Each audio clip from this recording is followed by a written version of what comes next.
heard the vervet monkeys from a distance, alarm calling from high up in the trees.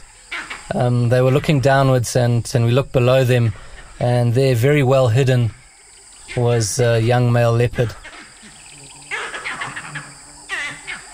He looked very chilled in the early morning light, and only occasionally looked to see where all the noise was coming from.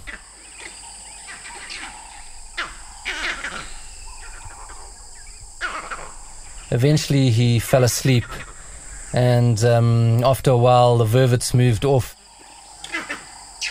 When they left, everything was a lot more peaceful. The leopard went in and out of sleep, occasionally looking up with those piercing eyes. We thought this was where the leopard was going to stay for the rest of the day. This wasn't to be. A troop of baboons were approaching, and they had already spotted him and were barking madly.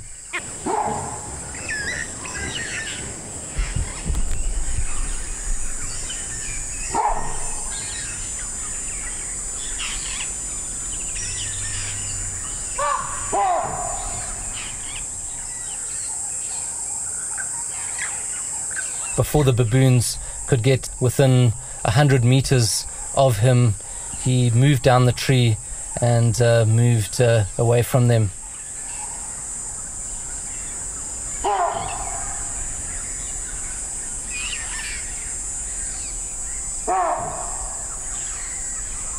Baboons were hot on his trail.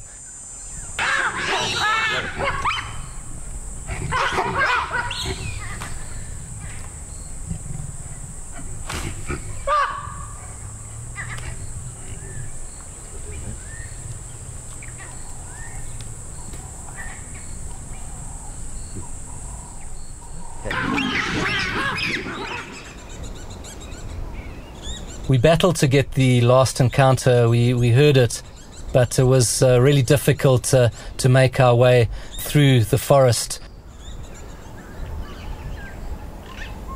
It was only about a half an hour later that we luckily found him. It was about 2 kilometers away from where we had first seen him.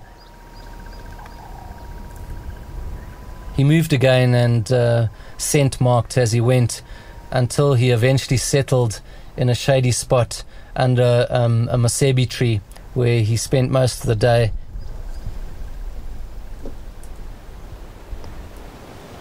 Eventually we decided to leave him in peace and move off.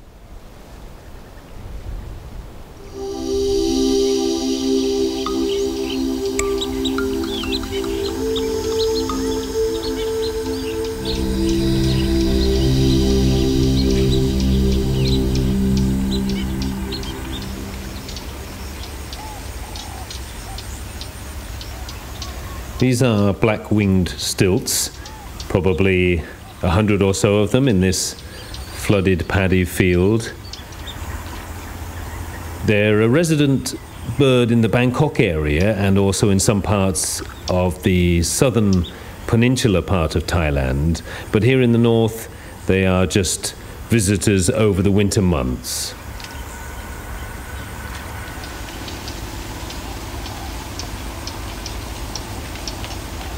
While I was watching the stilts, a Hodgson's hawk cuckoo came down onto a grass right in front of me.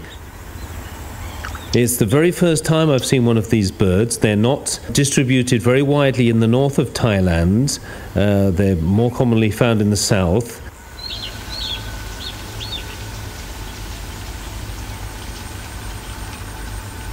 Just after that, another winter visitor, a stone chat. This a female, also came and perched on one of the grasses right in front of me.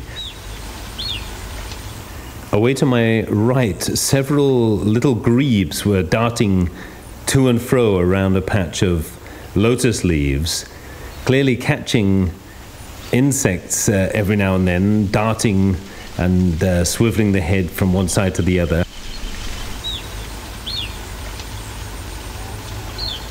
Also in this area, a pair of moorhens showed themselves occasionally.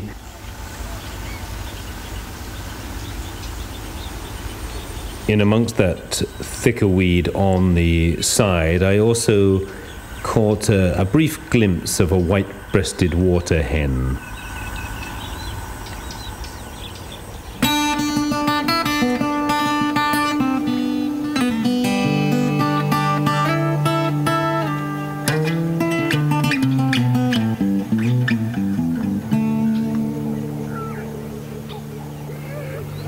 As soon as the first drops of rain fall, the zebras migrate from the south northwards up here towards the Nxai.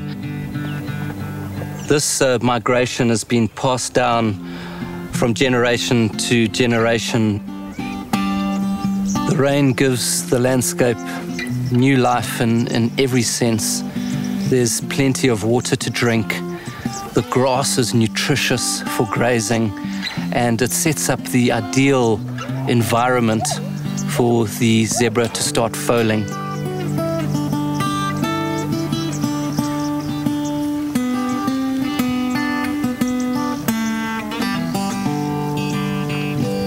This period is very important for the zebra to fatten up and to get healthy for the harsh winter months that are coming.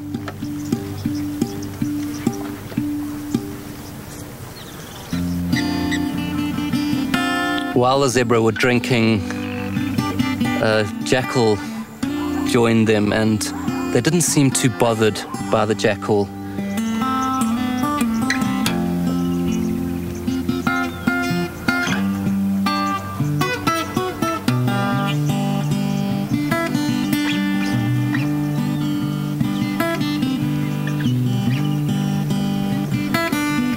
The weather and the heat in the Nxai is really intense, and you can see how important this water is. And he drank for some time and then left the zebra and hurried off into the distance.